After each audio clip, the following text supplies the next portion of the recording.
بسم الله الرحمن الرحيم إذا السماء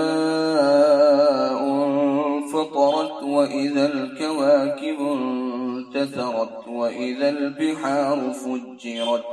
وإذا القبور بعثرت علمت نفس ما قدمت وأخرت يا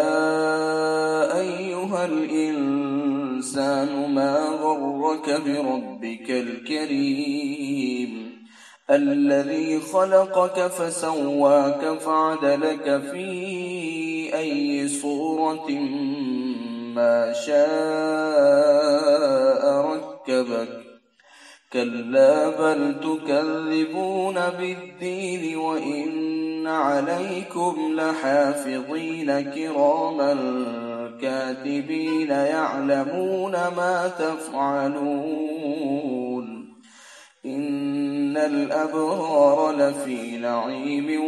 وإن الفجار لفي جحيم يصلونها يوم الدين وما هم عنها بغائبين وما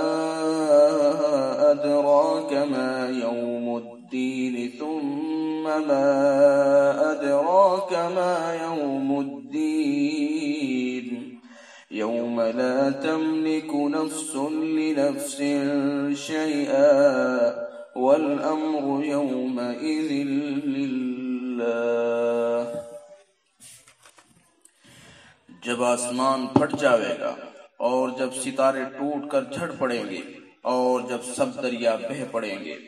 اور جب قبریں اکھاڑی جائیں گی یعنی ان میں کے مردے نکل کھڑے ہوں گے، اس وقت ہر شخص اپنے اگلے اور پچھلے اعمال کو جان لے گا. اے انسان، تجھ کو کس چیز نے تیرے ایسے رب کریم کے ساتھ بھول میں ڈال رکھا ہے جس نے تجھ کو انسان بنایا، پھر تیری اعضاء کو درست کیا، پھر تجھ کو مناسب اعتدال پر بنایا اور جس صورت میں چاہا تجھ کو ترکیب دے دیا. ان سب امور کا مقتضی یہ ہے